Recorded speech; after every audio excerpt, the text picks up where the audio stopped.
Welcome back to the deep dive. Usually when I sit down to prep for these conversations, I have a pretty clear idea of what bucket we're playing in. Sure, there's a framework. Exactly. Huh. We might be doing a deep dive into, I don't know, semiconductor supply chains or the history of the Federal Reserve, maybe something on CRISPR technology. It's concrete.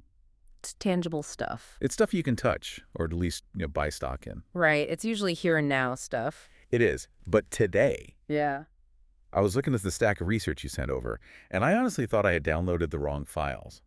For a second, I was like, did he send me the wrong link? What were you seeing that threw you off? Well, it was a collision. On one tab in my browser, I've got these papers on general relativity, black hole singularities, the Copenhagen interpretation of quantum mechanics. The heady stuff. Serious, heavy, hard-nosed physics. Yeah. And then right next to it on the other tab, I've got translations of Sanskrit verses that are, they're thousands of years old. I've got text about Lord Shiva, Vedic chanting, ancient cosmology.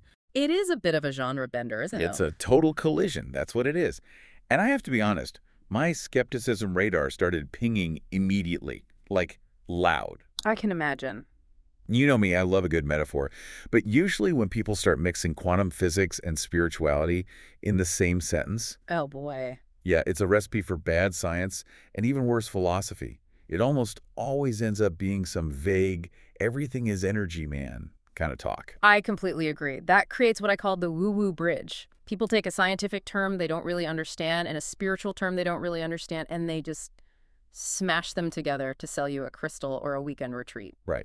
And that is not what we're doing today. Absolutely not. We're not doing that. That's good to hear, because what actually grabbed me and what kept me reading this source material was how incredibly specific it was. It's not vague at all. No. We're looking at a document titled Shiv Trikaaldarshi, and it's not trying to be poetic or metaphorical. It's almost aggressively technical in its comparisons. It is. The mission today, as I see it, is to explore a very provocative question. What if the most advanced mind-bending concepts in modern physics, relativity, quantum mechanics, the nature of the void, what if they were actually mirroring concepts that have been written down for millennia? And not just vaguely mirroring. No, that's the key. What if the mechanics are the same? That's the hook. That's what got me. We are going to see if mysticism, at least in this specific context, might actually just be unexplained physics. Or maybe physics described in a poetic language rather than a mathematical one? I like that. Two different languages for the same instruction manual. Precisely. We're going to look at, I think, 3 or 4 specific pillars where these two worlds really seem to crash into each other. We are going to talk about the block universe and why your perception of time is, well, fundamentally wrong. Okay, can't wait for that. Then we'll look at the zero-point field and how that relates to this idea of the void, or nothingness. And we are definitely going to talk about the observer effect, which I have to say completely changed the way I looked in the mirror this morning. Yeah. It was unsettling. It tends to do that. It completely reframes what seeing actually means. So, if you're listening to this, I want you to just put aside the skepticism for an hour. We aren't preaching religion here, and we aren't trying to convert you to anything. Not at all. We're just comparing notes between two very different groups of people who were completely obsessed with the same fundamental question: what is the nature of reality? Should we cross that bridge? Let's do it. I want to start with the concept that honestly broke my brain a little bit when I first really, truly tried to visualize it. Oh. Time. The big one, always. Yeah. The source text focuses heavily on this specific title given to Shiva, trikaaldarshi. Now, I admit my Sanskrit it's non-existent. I know namaste, and I think that's about it. So you need to break this word down for me. What are we actually saying here? Sure. And it's really important to get this right because the whole first part of the argument hinges on it. It's a compound word. Okay. Tri means 3. Simple enough. Kal means time. And darshi comes from the root word darshan, which means sight or to see or a viewpoint. So see are the 3 times. Correct. But we have to be really, really careful with that word seer Hold on. because in English, when we say someone is a seer, we usually mean a fortune teller. Right. Someone who gazes into a crystal ball and makes a guess about the future. Right. A prophet. Someone who predicts what's coming. Exactly. But trikaaldarshi implies something much more literal and much more profound. It doesn't mean someone who predicts the future. It implies an observer who perceives the past, the present, and the future all at once. Simultaneously. Simultaneously. Okay, that's the word that trips me up every time because that is not how time works for me. And I'm pretty sure it's not how time works for anyone listening. How does it work for you? I mean, if you had to describe your relationship with time, what's the metaphor you'd use? Oh, it's a river. 100%. I feel like I'm in a little boat, or maybe I'm just treading water. The past is the water that has already flowed downstream. It's gone. Can't get it back. Nope, I can't see it. I can't touch it. It's just a memory. The future is the water coming around the bend up ahead. I have no idea what's in it. Could be calm, could be a waterfall. I haven't experienced it yet. The only thing I have, the only thing that's real, is now. This one little spot in the river. That is the classic flowing time model. And it feels completely intuitive. It feels undeniable. If you drop a coffee mug, it shatters on the floor. It doesn't unshatter and fly back into your hand. Right. That's entropy, the arrow of time. It feels like a flow from order to chaos, from past to future. It feels like one of the most fundamental truths of existence. It does. And here's where the source material drops the hammer. It juxtaposes this ancient definition of Shiva, the one who sees all three times at once, with Albert Einstein.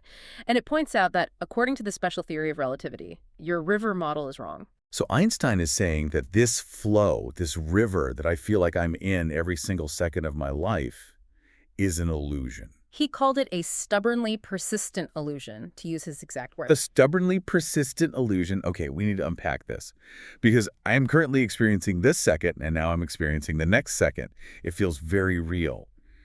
How can physics possibly say the past and future are happening at the same time? That sounds like science fiction. It does, but it's actually the standard model in modern physics. We need to talk about the block universe. The block universe. Okay. Imagine, instead of a river flowing, you have a giant solid loaf of bread. A loaf of bread. Okay, I'm hungry now, but I'm with you. So this whole loaf represents all of space-time, the entire history and future of the universe. The heel at the very front of the loaf is the Big Bang. The beginning. The beginning. The heel at the very back of the loaf is the ultimate end of the universe, whatever that may be. And everything in between, every moment, every event, is a slice of that loaf. Okay, I think I'm following. Now, imagine we take a knife and we slice that bread. One slice is the year 1920. The next slice is 1921. A slice way down the loaf is the year 2050. In the block universe model, the entire loaf, all the slices, exist at once. All at once. Yes. Just because and imagine you're a tiny ant crawling through the bread. Just because you're currently standing on the slice labeled 2026, it doesn't mean that the slice for 1920 has disappeared. It's still there. It's just at a different coordinate in the block. So in this model, the dinosaurs are still roaming the Earth, just at a different location in the loaf. They're still existing in their slice. Exactly. They are at a different temporal coordinate, just like Paris is at a different spatial coordinate from Tokyo. They both exist. And more importantly, and this is the part that usually freaks people out, the slice for 2050 is already baked. It exists. It is just as real and solid as the slice you're standing on right now. So my future's already there. You just haven't walked onto it yet. That is deeply unsettling. It's claustrophobic. It makes reality feel like a prison, like we're on rails. It can feel that way. But think about what this means for the concept of trikaaldarshi. It changes everything. How so? Well, if the universe is a solid block, then a being or a consciousness that exists outside of the block, outside of our dimensions of space and time, would be able to look at the entire loaf of bread at once. They'd see the whole thing from beginning to end. They'd see the Big Bang, they'd see the dinosaurs, they'd see your birth, and they'd see the year 3000, all as part of a single static object. So the argument from the source is that Shiva's consciousness isn't predicting the future like some kind of psychic. He's just looking at the other end of the loaf. Precisely. It's not about magic. It's a shift in dimension. To a 3D creature like us crawling through the bread, time is a process. It unfolds. To a hypothetical, higher dimensional consciousness, time is a landscape. It's static. It just is. The source material brings up a specific anecdote about Einstein that I found really touching. I think it helps ground this because otherwise it just feels like abstract geometry. It was about his friend, Michel Besso. Yes, this is one of the most famous and beautiful letters in the history of physics. Michel Besso was Einstein's closest friend. They met in college in Zurich. Okay. Besso was the one Einstein bounced all his crazy ideas off of when he was a young man working at the patent office. He was his intellectual sounding board for all the theories of relativity, the only person acknowledged in Einstein's original paper on the topic. So a lifelong bond, a deep intellectual connection. Absolutely. And when Besso died, Einstein was an old man himself, just weeks from his own death. He wrote a letter to Besso's surviving family. Now, usually when you write a condolence letter, what do you say? You say things like, he will be missed, or he's in a better place now, or time heals all wounds. The standard platitudes. Things you say to offer comfort. Right. But Einstein goes full physicist. He wasn't religious. The only comfort he could offer them was the comfort of relativity. He wrote this incredible line. He said, "Now he has departed from this strange world a little ahead of me. That means nothing." That means nothing. That's a bold thing to say to a grieving family. But then he explains, he continues, "For us physicists, the distinction between past, present, and future is only a stubbornly persistent illusion." A stubbornly persistent illusion. He's applying the block universe model to the death of his best friend. He was telling the family, Michel isn't gone. He hasn't ceased to exist. He just inhabits a section of the space-time block that we are no longer passing through. He is safe in the past is permanent, it's indestructible, he's just in a different slice of the loaf. That is actually a profoundly beautiful way to think about grief. It's not that we are losing people, we're just moving to a different room in the house. Yeah. And they're still in the other room. You just can't see them from where you are now. Exactly. And that is the trikaaldarshi view, the view that the whole house exists at once. Okay, but I have to push back on this because there's a very big, very uncomfortable flip side to this coin. I know you're going with this. If the past is permanent and the future is already baked like the rest of the loaf, what does that do to free will? The fatalism trap. Determinism. Well, yeah. If Slice 2050 is already there, totally solid, waiting for me to get there, then my choices tomorrow are already made. Every decision I think I'm making, it's already accounted for in the block. The feeling is that you're just an actor reading lines that were written billions of years ago. Exactly. Yeah. I'm not deciding anything. I'm just playing out a pre-recorded tape. Where's the freedom in that? That is the classic and still unresolved philosophical debate of the block universe. If the future is fixed, are we just puppets on a string? The source text addresses this with a really helpful analogy. The film reel. The film reel analogy. I think this one really clarifies the two perspectives. Walk us through it. Imagine a movie reel, an old-fashioned film canister sitting on a table. The entire movie is there. The opening scene, the climax, the big twist ending, the credits. It all exists simultaneously in that roll of plastic. Okay, that's the block universe. The whole loaf. That is the trikaaldarshi perspective. From outside, you can unroll it and see every frame at once. Now, imagine you are a character inside the movie. You're James Bond, and you're trapped in frame number 500. Okay. You don't know what happens in frame 501. You definitely don't know the ending. To you, the character, the danger feels real. The decisions you make feel real. The struggle is 100% real. Because I'm stuck in the projector light. I'm Yeah. living it frame by painful frame. Exactly. The argument here is that Shiva, or the universal consciousness, whatever you want to call it, is the projectionist holding the reel. He sees the entire trajectory. But we, the localized consciousness, we are the characters inside the frame. We have to play the scene. We have to feel it. So the divine view is static and complete, but the human view is dynamic and evolving. Yeah. Both can be true at the same time. Yes. And perhaps the play is the entire point. Maybe we aren't here to write the script. We are here to experience the script, to feel the suspense, the joy, the heartbreak. You can't feel real suspense if you already know the ending. So the illusion of linear time is actually a feature, not a bug. It's necessary for the experience of life. That's one way to look at it, yes. We're voluntarily wearing blinders so that the movie is exciting. Without them, there's no game to be played. That's a seriously trippy thought. We've limited our own darshan, our own sight, so that we can play the game. It shifts the burden, doesn't it? Suddenly, you're not fighting against time. You're just traveling through a landscape that's already there. It does. But it also leads us to the next massive question. If time is just a structure, if the movie reel is just an object, where did the reel come from? There it is. Right. If we rewind all the way to frame 1, what was there before the movie started? What was there before the Big Bang slice? Now we're moving from Einstein to Stephen Hawking. We're moving from the illusion of time to the nature of the void. This is where the source text brings in the concept of shunya. Yes. Shunya and its uncanny parallel in physics, the singularity. Okay, break down shunya for me first. I know it literally translates to zero or emptiness, but in a spiritual context, zero isn't just a number on a spreadsheet, is it? No, not at all. It's a state of being, a state of pure potential. In the Vedic texts, Shiva is often described as Shunya, the void, the emptiness, the great nothingness. But in the very next breath, he is also described as Anant.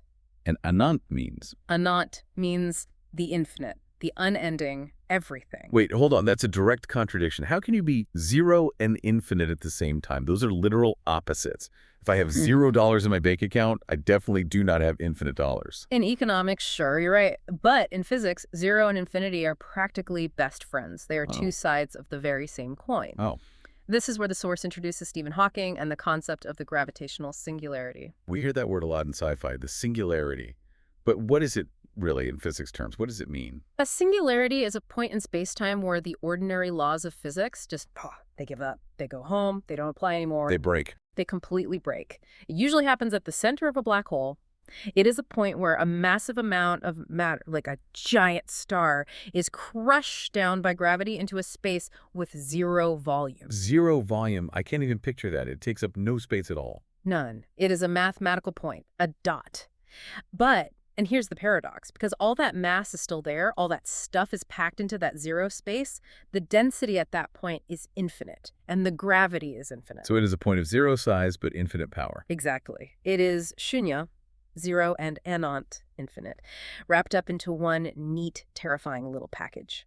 The source text points out that according to the Big Bang Theory, our entire universe, every star, every galaxy, every planet, every atom in your body, originated from one of these singularities. We all came from that point. We all came from a point of nothing that somehow contained everything. It's mind-blowing to think that nothingness isn't empty. It's actually just everything packed really, really tight. That's a great way to put it.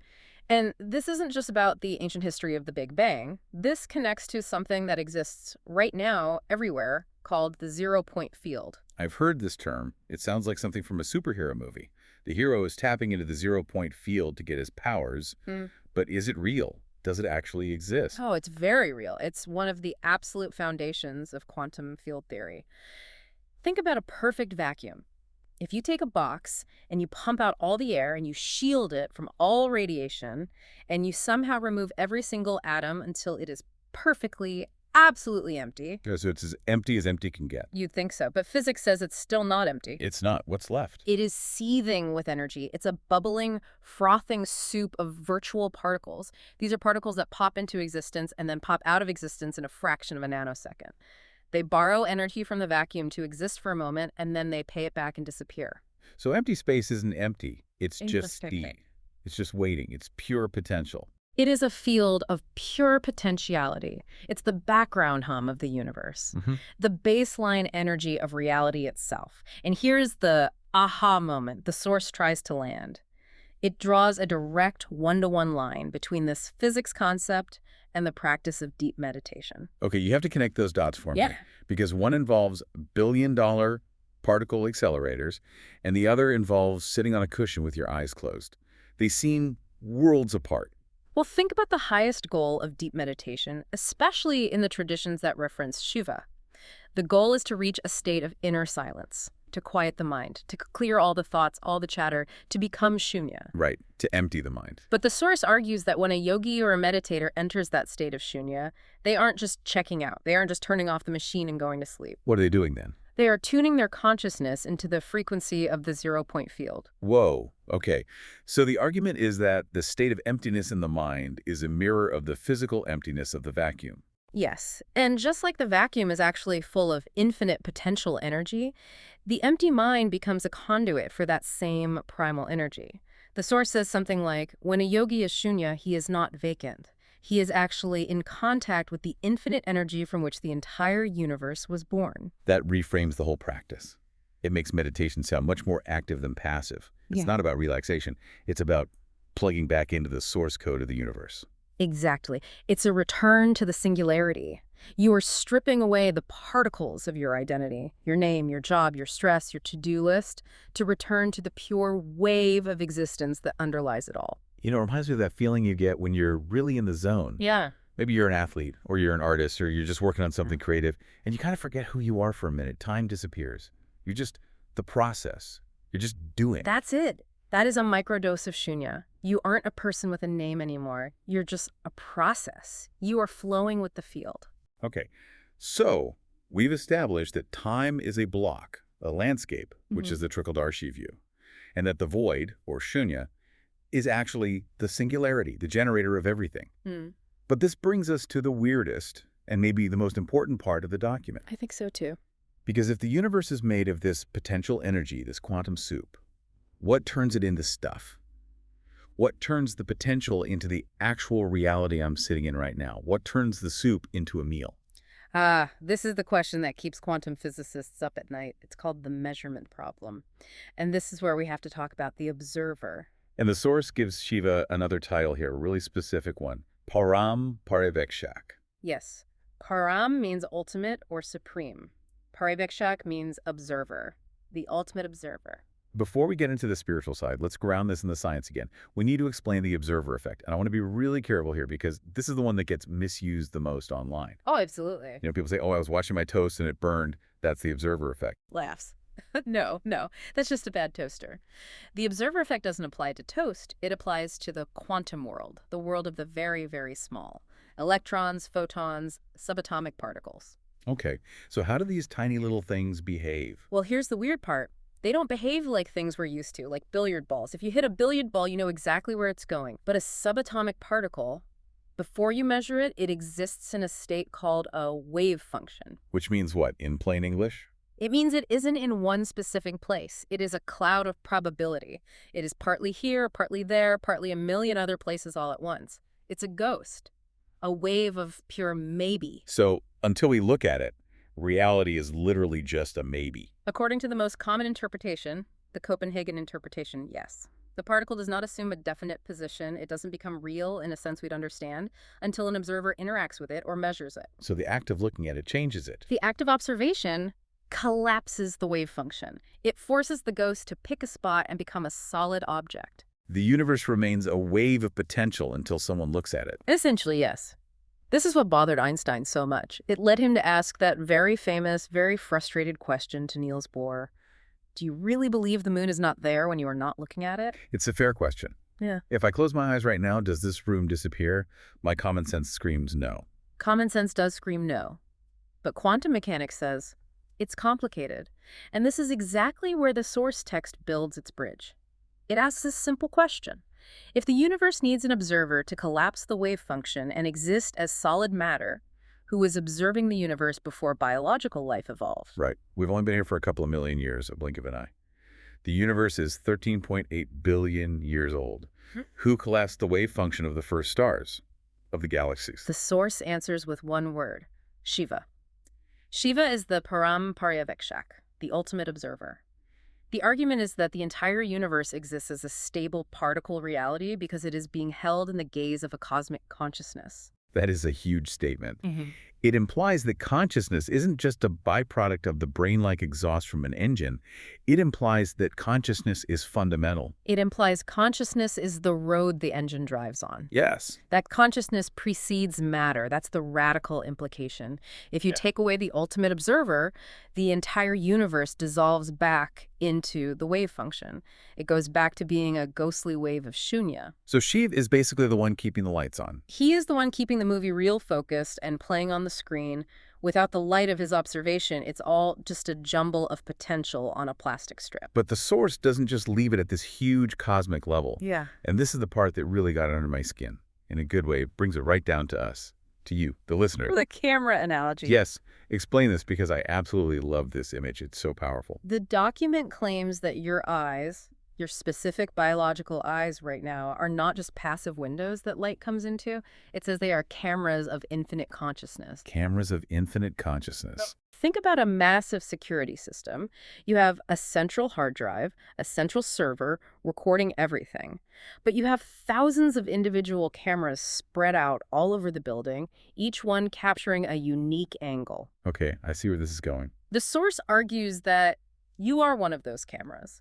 The central consciousness is the server, and you are a remote lens providing a unique data stream. So it's not that I am seeing the tree, it's the universe is seeing the tree through my eyes. Precisely. You are the lens. You are the biological mechanism by which the universe experiences itself in this specific location. You are the local observer collapsing the local wave function. Wow, that completely flips the script on identity. It means we aren't separate from the whole. We are the sensory organs of the whole. We are. And this leads to a very practical, actionable application the source calls sankalp. I've heard this word in yoga classes. It's usually translated as a vow or a deep intention. Kind of like a New Year's resolution, but with more incense. Laughs, a little more than that, hopefully.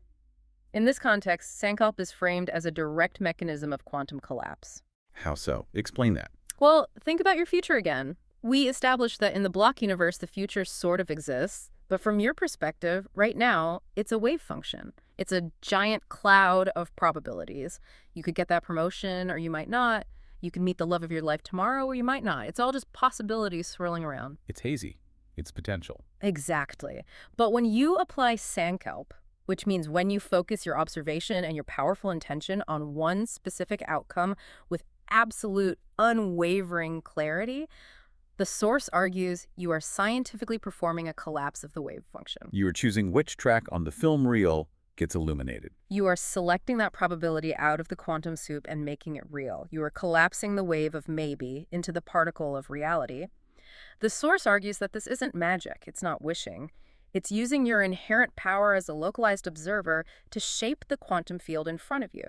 That is incredibly empowering. Mhm. It takes the idea of manifestation, which, let's be honest, can sometimes feel a bit wishy-washy, and it grounds it in the fundamental mechanics of how reality seems to work.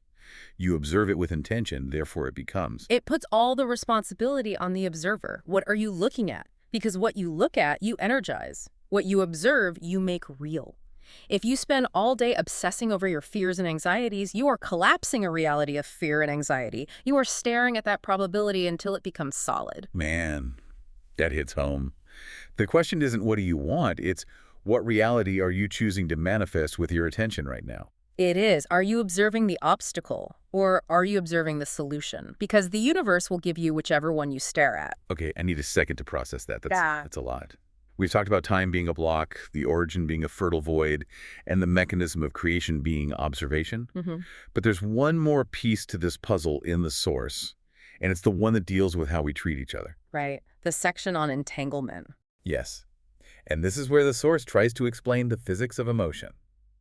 Which just sounds like a contradiction in terms. Physics is cold. It's math and particles. Emotion is warm and messy and human. Usually, yes. But the source introduces the strangest, most beautiful concept in all of physics: quantum entanglement. This is the spooky action at a distance that Einstein famously hated, right? He absolutely hated it. He thought it broke the rules of the universe, specifically his rule that nothing can travel faster than light. It seemed to imply instant communication across vast distances. But, as it turns out, all the experiments have shown he was wrong on this one. Entanglement is very real. So give us the explain like I'm five version of entanglement. What is it? Okay. Imagine you have two particles, say 2 electrons, and they interact with each other in a special way. They become entangled. This means they share a single, unified mathematical state. They are no longer 2 separate things. They are one system. Okay, they're linked. They're linked. Now you separate them. You put one on your desk here on Earth, and you put the other one in the Andromeda galaxy 2.5 million light years away. So they are very, very far apart. Incredibly far apart. Now, if you measure the particle on your desk and find that its spin is up, the particle in Andromeda will instantly, and I mean instantly, 0-time delay flip to spinning down. How does it know? Could the Earth particle send it a text message that traveled faster than light? That's the spooky part. No signal can travel that fast. The implication is that in some deeper reality, space does not actually separate them. Even though they look like they're millions of light years apart, they are effectively the same object stretched across space. A change in one part is a change in the whole. So distance is an illusion. For entangled particles, yes. Distance is completely irrelevant. So how does the source translate this into human experience? Because I'm assuming we aren't just talking about electrons in a lab anymore. It talks about the Sanskrit word karuna, which means compassion, and it talks about love. Love as a form of quantum entanglement. Think about it. When you truly love someone, a child, a partner, a parent, or when you feel deep, gut-wrenching compassion for someone's suffering, do you feel separate from them in that moment? No, not at all. If they hurt, I hurt. It's a visceral feeling. I feel it in my chest. Their joy feels like my joy. The source argues that this isn't just a psychological trick. It isn't just empathy happening in the mirror neurons of your brain. It is the conscious experience of quantum entanglement. It suggests that on a fundamental physical level, we are all entangled with each other. Why? Because we all came from the same singularity at the Big Bang. Exactly. Go back to the Big Bang. Go back to that Shunya point. All the matter and energy in the entire universe was once squashed into a single, infinitesimally small point. Everything was touching. Everything was one. So technically, every atom in my body was once physically interacting with every atom in your body and every atom in that star over there. Yes. And physics suggests that particles that have interacted remain entangled no matter how far apart they travel. So we're all just pieces of the same original explosion still linked. The feeling of love, the source says, is just the conscious recognition of that unbreakable physical link. It's your soul realizing, oh, you are me and I am you. That really brings a new weight, a new physical reality to that old Vedic phrase, aham brahmasmi. Aham brahmasmi. It's one of the Mahavakyas, the great sayings of the Upanishads. It translates to, I am the universe, or I am the absolute. And usually when you hear someone say that, it sounds like the ultimate statement of ego. I am God. Right. It can sound incredibly arrogant, but the source text makes a very bold claim here. This is not a religious chant or an arrogant boast. It is a scientific statement of fact. A statement of fact. Yes. If you strip away the illusion of linear time, thanks to Einstein, and you acknowledge we all came from the same generative void, the same singularity as Hawking described, and that we are all fundamentally entangled with everything else, then yes, you are the universe experiencing itself from your unique perspective. You aren't a stranger living in the universe. You are the universe. We are all running on the same source code. The document puts it beautifully. Without the observer, call it consciousness, call it Shiva, call it whatever you want, the universe cannot exist in a solid form. The separation we feel between the seer and the seen is the primary illusion. Modern theory and ancient Vedanta seem to be converging on this one staggering point.